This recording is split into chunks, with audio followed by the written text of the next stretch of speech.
What were your big takeaways then from the Monday Night Football game we witnessed?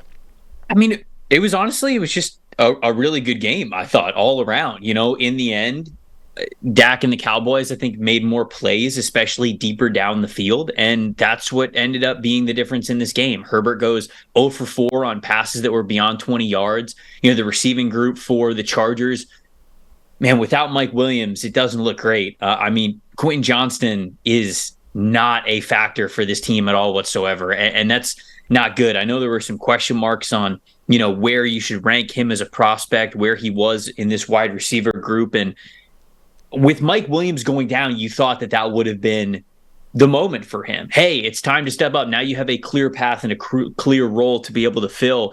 And he just hasn't. He gets 2 targets last night, doesn't catch either of them. Keenan Allen still looks pretty dang good, which is really impressive because I thought over the last couple of years as he's been hurt, maybe his athleticism would have been cooked, but he looks pretty good. They're clearly leaning on him a ton, but Herbert just was not quite as accurate as he needed to be down the stretch, especially hitting those big throws. And that was all the difference in the world in a game that was really close and highly contested throughout. So I think a hat tip to Dak. I know he missed that throw to Tony Pollard, which could have kind of put the game away, but a lot of other big time throws. They got CeeDee Lamb very involved in that game. That was great to see. A ton of great plays from Brandon Cooks as well. And I just felt like Dak played a little bit better of a game than Herbert did, and that's what it all came down to. So it was a close one. I don't really have like a nuclear take from this game other than, hey, well done from the Cowboys and well done from Dak doing what they needed to do to get a road win. And I think you can see why the Chargers weren't able to win this game, and it's kind of just something that, hey, next week you got to be able to hit those shots. You got to be able to be better. Yeah, I mean, Dak being better than Herbert in this game is a really simplistic way of breaking it down, but honestly, it was the difference. Like, Dak made a few plays, and Justin Herbert missed a few plays, and that was, I mean, forget the interception at the end. It was a bad play.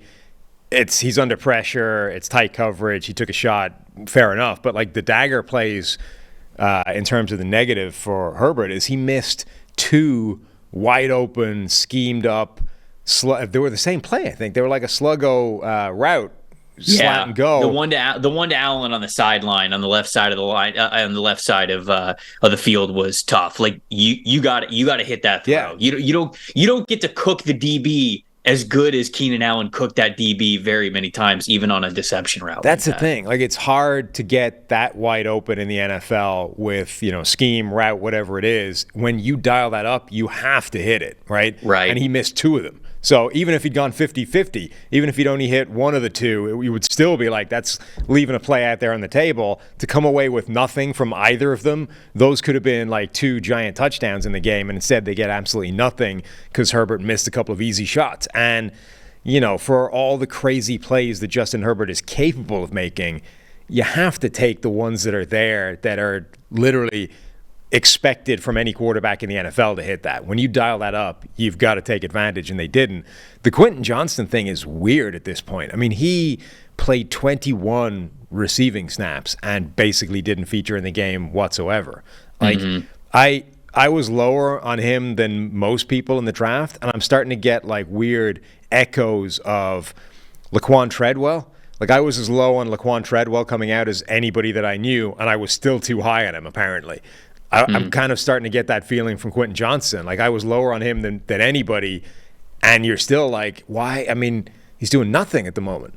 Yeah. When I watched Quentin Johnston, I had him as wide receiver 3. My top 5 was in this order: Jack Smith-Njigba, Zay Flowers, Quentin Johnston, Josh Downs, and then Jordan Addison. I was obviously very concerned about Addison just holding up, being as small as he was. Right. Elite route runner, but I really wondered how that would fare going up against bigger, stronger, faster defensive backs in the NFL. But he is clearly playing the way that we saw him play at Pittsburgh and at USC. So it's a big hat tip to him. But when I watched Quentin Johnston, I felt like there were some confusing parts of his tape. But I did feel as though putting him in an environment with a better quarterback would allow his strengths to shine more. And it really has not been the case at all whatsoever. Like, there were plenty of times when I'm watching TCU where Quentin Johnston's getting open and they're either not looking his way, not throwing in the ball, or it's a poorly thrown ball by Max Duggan. And I just felt as though chances are in the NFL, you're going to have a better quarterback who is more efficient at getting you the ball where you need to get the ball. It just hasn't been the case for him so far. And again, like I'm now a little worried.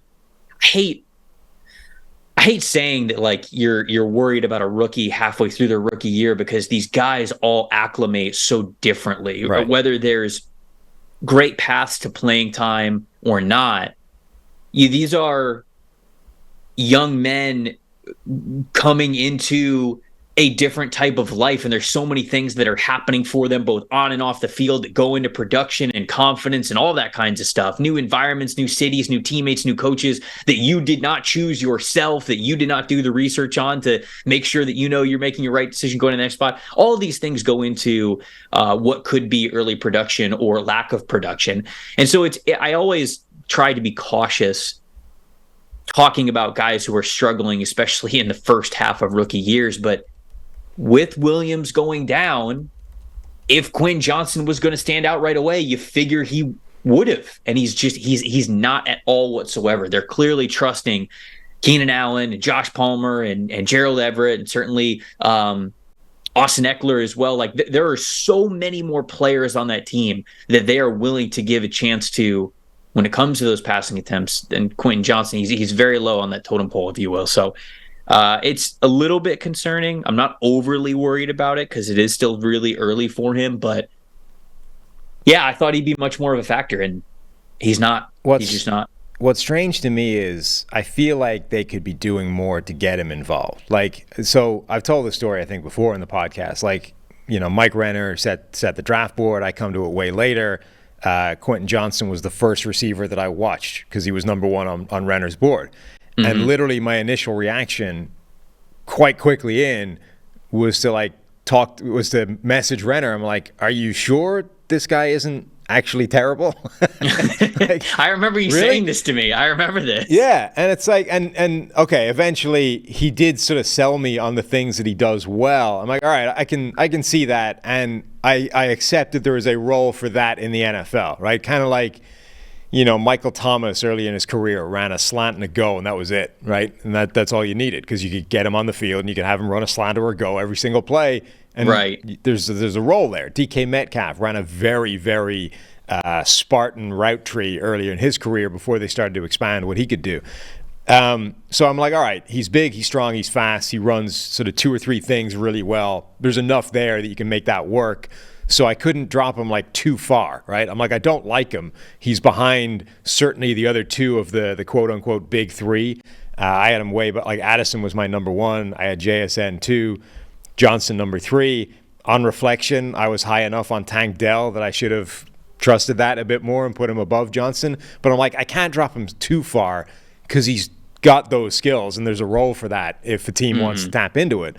But the Chargers aren't. Like, they're not just sort of saying he does 2 or 3 things really well, let's only ask him to do that and focus on the strengths. They're like, he's going to be out there, and if he's not getting open on the other stuff, he's just not going to feature in the offense. And that, I feel like that's kind of wasting everything. Like, it's not making them any better, and it's not helping him succeed, and consequently, he's just a drag on the offense at the moment. Yeah. No, and great coaches put players in positions to where they're able to maximize their strength. That's the whole point of what you do with draft evaluation. It isn't necessarily looking at how a guy wins. It's how a guy is going to win for you. That's why we hear all the time in draft weekend, like, oh, this team had 100 players on their draft board. And you go, wait a second, like 260 guys get drafted. If they only had 100 players on their draft board, are they picking random guys that they didn't study? No. The guys who are, ranked 50th through 100 are probably day 3 or UDFA players, but they're players that they have ranked because they are specific skill set guys that they can envision playing really well within their system, within their coaching staff, within what they want to do. So, 100 is low. I'm sure the draft board for a lot of teams is a lot higher than that, but you guys know what I'm talking about. It's so, I don't think it's over for Quentin Johnston in any way, shape, or form, but it is a little concerning. Like, that was a game where I felt like it could have been a little bit of a coming out party for him. He could have been featured a lot more. It could have been his best game yet, and it was quite the opposite. So I don't really know how they're going to deploy him moving forward.